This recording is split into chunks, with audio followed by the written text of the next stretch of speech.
Hola, yo soy Gabriel Castillo y yo les voy a hablar sobre el dolor. El dolor lo podemos definir como una experiencia social y emocional, desagradable mayormente. Es una respuesta multifactorial y multidinámica del cuerpo humano que genera una reacción neuropsicoendocrina como mecanismo de defensa, ya que es una señal de alarma para proteger al organismo y posibilitar la supervivencia del mismo. Ahora es bueno mencionar algo de la historia del dolor. A lo largo de la misma, el dolor siempre se ha conceptualizado como un mecanismo de defensa que activa una alarma para proteger al organismo de cualquier daño. Esta definición reduce el dolor en que su intensidad sería directamente proporcional al daño. Esto no es así, ya que el dolor no es un sistema lineal. Hablando de dolor, las heridas traumáticas siempre han sido una explicación sencilla a su origen. Sin embargo, cuando se trataba de enfermedades y el dolor que podían ocasionar, siempre se les habían atribuido causas místicas y religiosas. En un ejemplo tenemos a la Biblia hebrea en el segundo antes de Cristo que lo relaciona con el castigo y pecado. Para los egipcios, el dolor era la entrada de los espíritus de la muerte y se expulsaban por vómito, orina, estornudo y sudor. En el 2800 a.C., por parte de China, tenemos el desequilibrio entre las fuerzas del yin y el yang. Para los griegos, el cerebro era el centro de las emociones y sensaciones. Encontraron nervios sensitivos, motores y de dolor. Para 1452 tenemos a Leonardo da Vinci, quien asoció la relación de la sensibilidad con la transmisión por los nervios. En 1596 tenemos a Descartes, quien hace el primer planteamiento sobre el dolor como un mecanismo de defensa. Tratarlo era considerado una interferencia y un problema para el diagnóstico. Para el siglo XVII tenemos que es un signo de gran utilidad. Para 1803 se aisló la morfina del opio, salicina del sauce que luego de 44 años daría a la aspirina. Para el siglo XX tenemos que se descartó la existencia de un centro del dolor y que no lo provoca directamente en la corteza cerebral. Para el año de 1932 tenemos que ya se relaciona el impulso nervioso como una causa de dolor, o en todo caso un medio. Se relacionaba el tamaño de las fibras nerviosas y los tipos de señales. Para 1808 Bichat divide el sistema nervioso en procesos inconscientes y voluntarios. En 1900 se intenta neutralizar las vías del dolor por agentes neurotorásicos. En la Segunda Guerra Mundial se estudió el dolor crónico. Y en 1965 Melzack desarrolla la teoría del control de puerta, destacando la complejidad del dolor, influenciado por la tensión, ansiedad, sugestión y la experiencia personal. Hablando epidemiológicamente, el 30% de la población refiere un dolor en los últimos días. El 8% sufre un dolor neuropático, 33% de los que sufren dolor tienen problemas familiares. Los dolores más usuales son en las piernas con un 23%, cabeza 20% y espalda 12%. La frecuencia del dolor aumenta con la edad para alcanzar un porcentaje del 42%.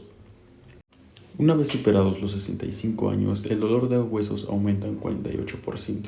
Entre el 60 al 80% de pacientes no se encuentran satisfechos por su tratamiento. Al igual que la depresión por el dolor aumenta el 27% por 7 años. El dolor perfectamente localizado puede ser causalmente de multideterminado. Durante mucho tiempo no ha existido una unanimidad para definir al dolor, ya que el individuo aprende el significado a través de la experiencia personal y es un fenómeno complejo, de aspectos múltiples y variables. Las clasificaciones del dolor. Empecemos por la temporal, que es también asociada con el agudo, que es provocada por una lesión a tejidos. Activa los transductores nociceptivos en el sitio de daño local. La lesión altera la respuesta de nociceptores, dura un lapso limitado y cede cuando se resuelve la alteración, generalmente intensa. También tenemos el crónico, que es más persistente, dura de 3 a 6 meses, rebasa el periodo previsto de alivio y puede desencadenar una lesión. Puede ser perpetuada por otros factores y se cree que hay cambios en la forma de percepción del cerebro. También tenemos el dolor recurrente, que consiste en crisis dolorosas, episodios intermitentes, y cada crisis puede llegar a durar poco. También tenemos el dolor incidental. Se presenta en circunstancias muy específicas y es transitorio, predecible. Aparece como respuesta a un estímulo voluntario o involuntario. Otra clasificación que tenemos es según los mecanismos y estructuras involucradas en este proceso. Está el dolor nociceptivo, que se produce por la estimulación de los receptores, conocidos como nociceptores, y se pueden subclasificar como somático y visceral.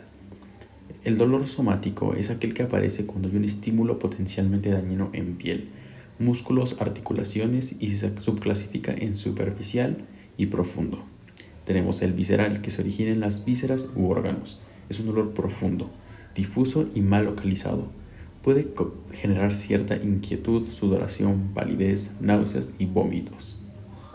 También tenemos el dolor referido, que se percibe en una localización diferente del sitio del estímulo doloroso.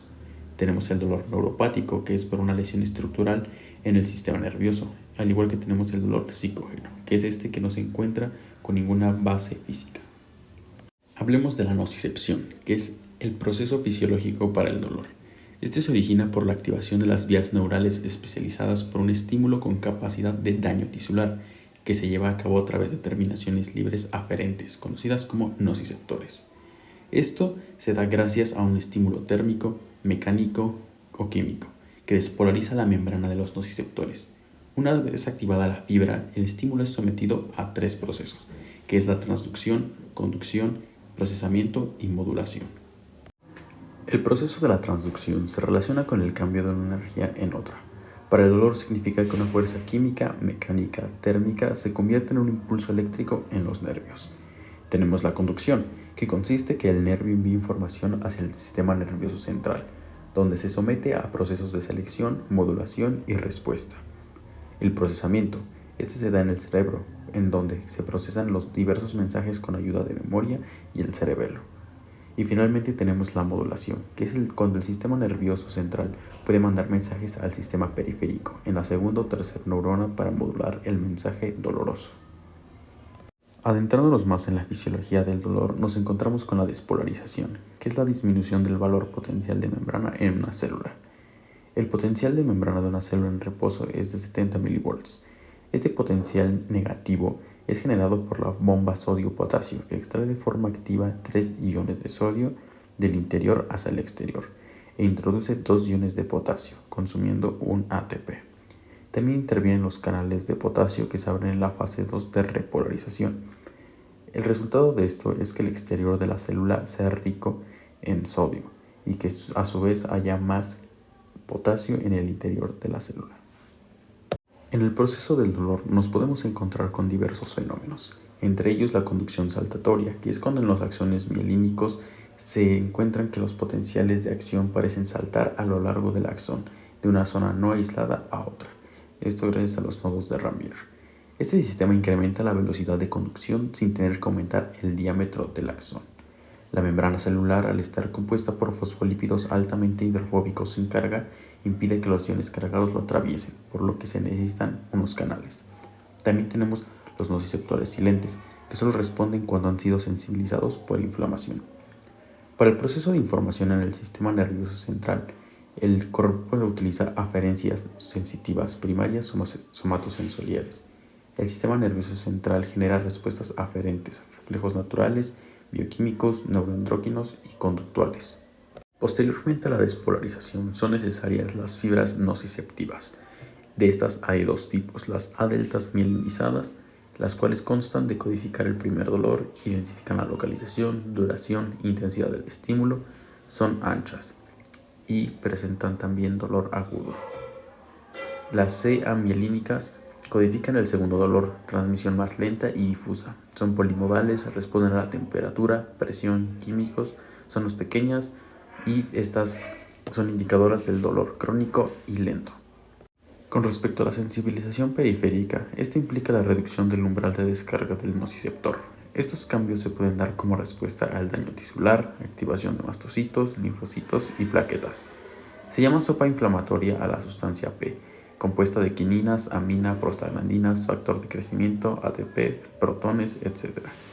Esta sopa aumenta los canales de sodio en el nociceptor, generando cambios en el nivel del umbral, haciéndolo más positivo.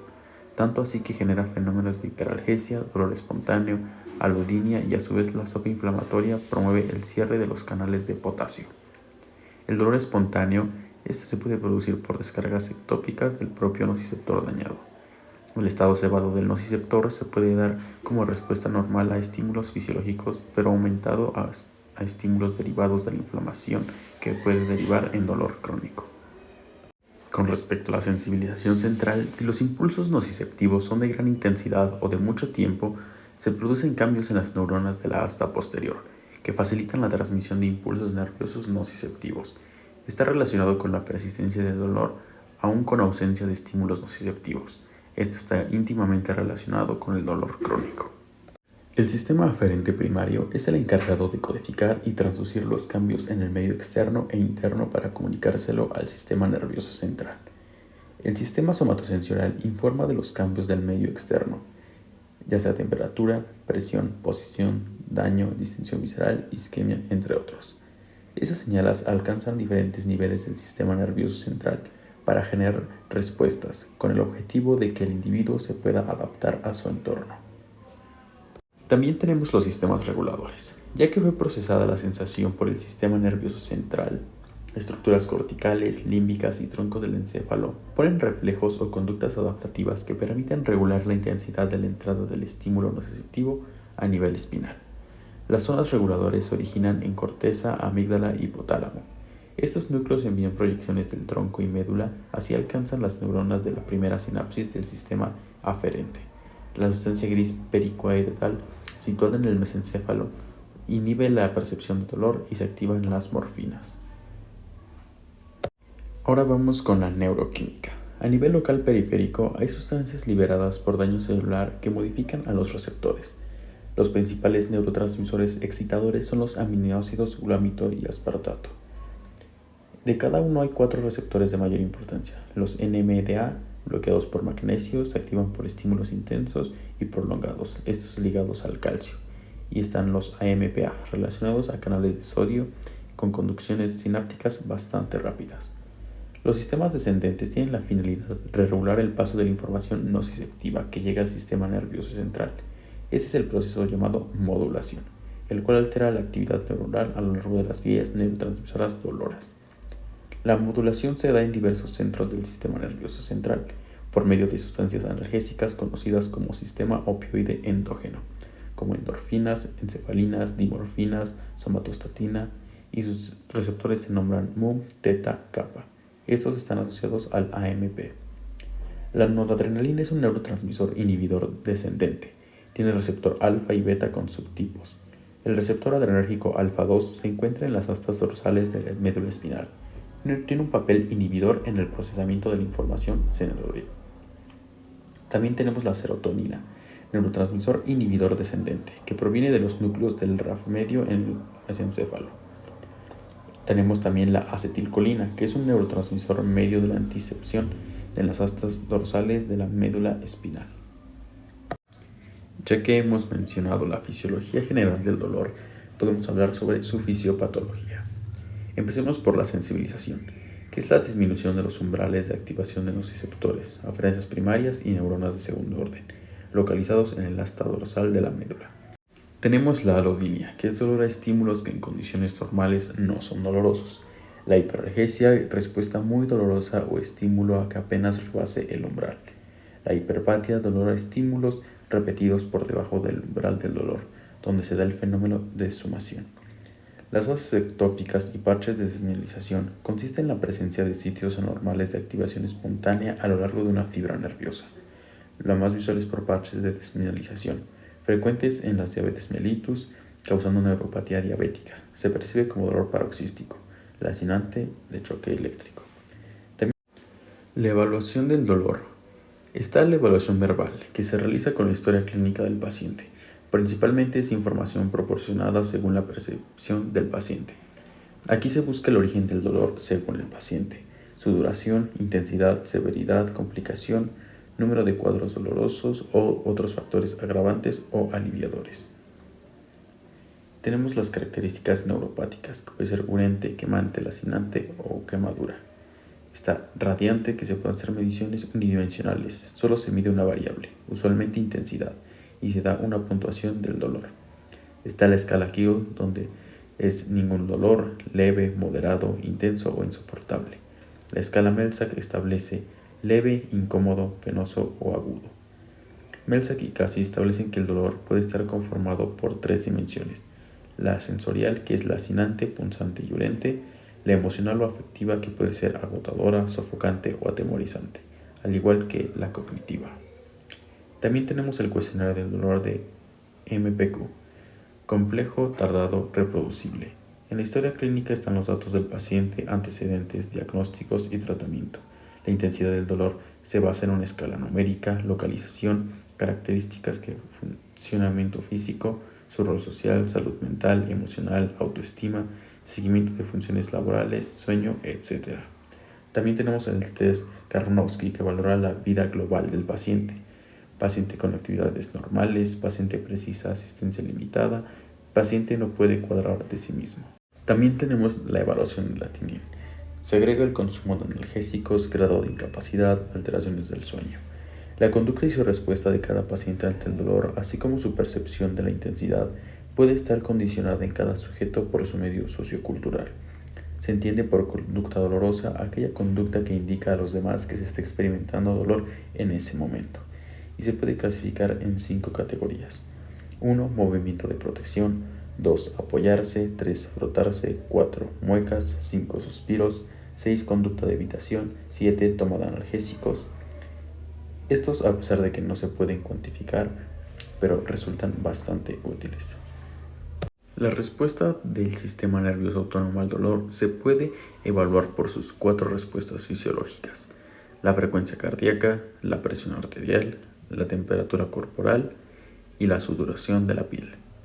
Las características clínicas del dolor también pueden ser su localización y gradación, su cronología, cómo es el dolor, la intensidad del dolor, factores que lo modifican, otros síntomas que lo acompañen, su repercusión sobre las actividades y algún antecedente social, laboral, ciclo de sueño, emocional o con fármacos.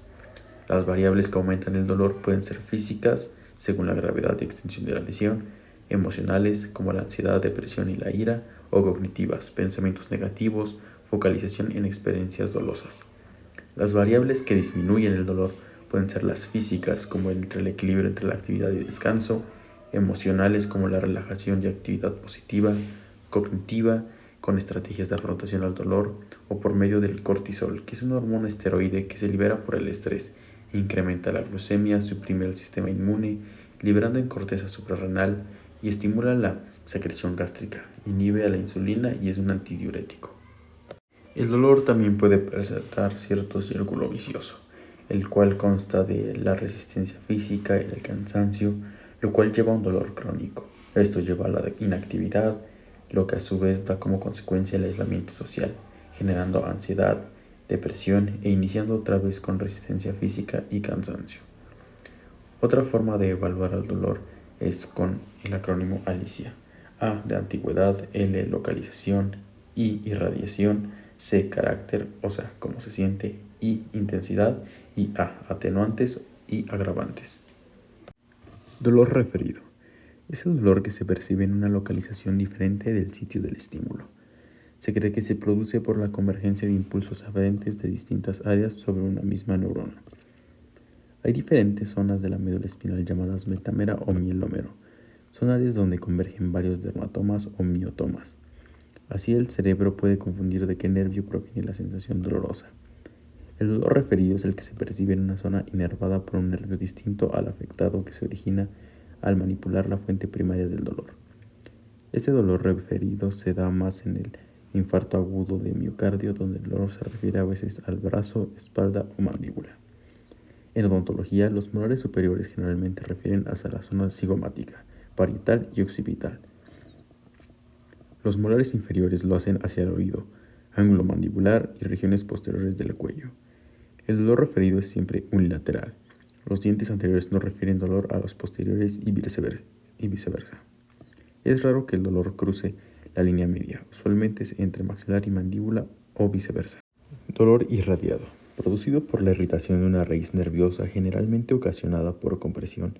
Se reproduce a distancia, tiende a ser forma de hormigueo o adormecimiento.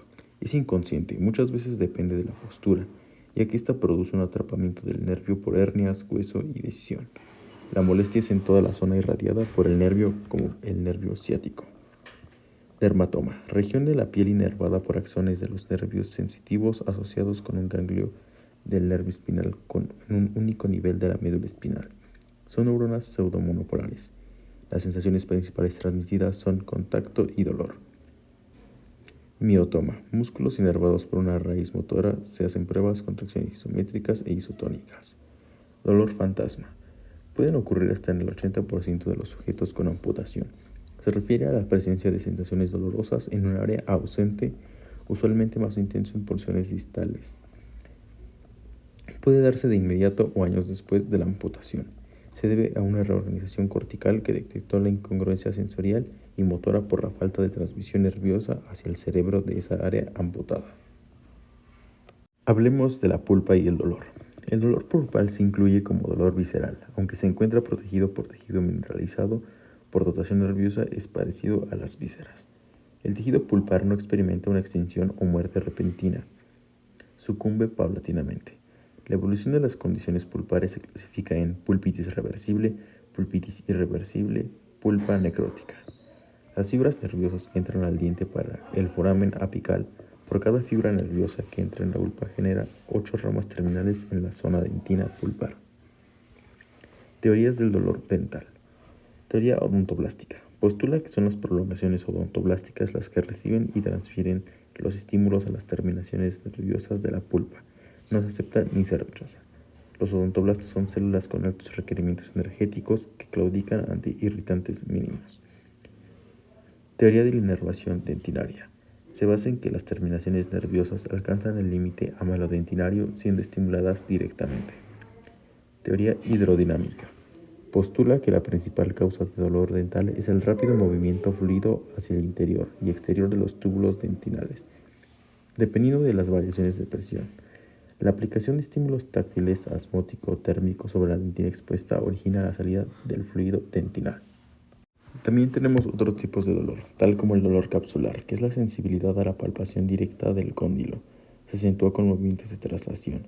No aumenta al apretar los dientes ni morder un separador de movimiento mandibular. Dolor artrítico. Sensibilidad y dolor a la palpación del cóndilo. Se acentúa con la masticación y disminuye al morder un separador de zona homolateral y aumenta al morder un separador de zona contralateral. Anamnesis.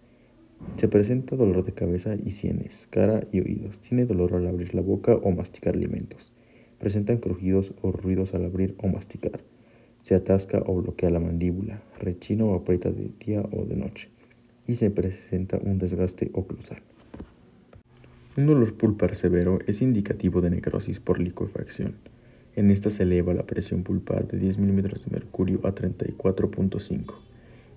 El 60% de los pacientes con inflamación pulpar son asintomáticos, ya que las fibras C pueden resistir condiciones hipóxicas, por lo que siguen señales de dolor aunque otros tejidos ya estén necróticos.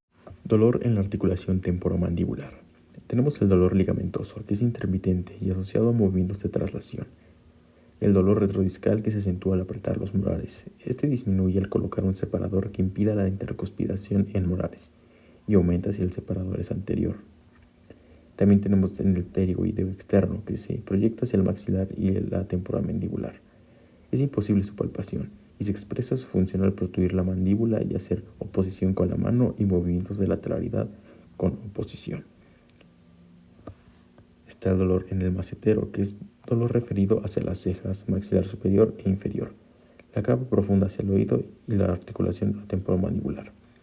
Apretar los dientes y palpar las inserciones cigomáticas e inferior mandibular es lo recomendado. Tenemos dolor en temporal, que es la región temporoparietal, dolor dentario maxilar.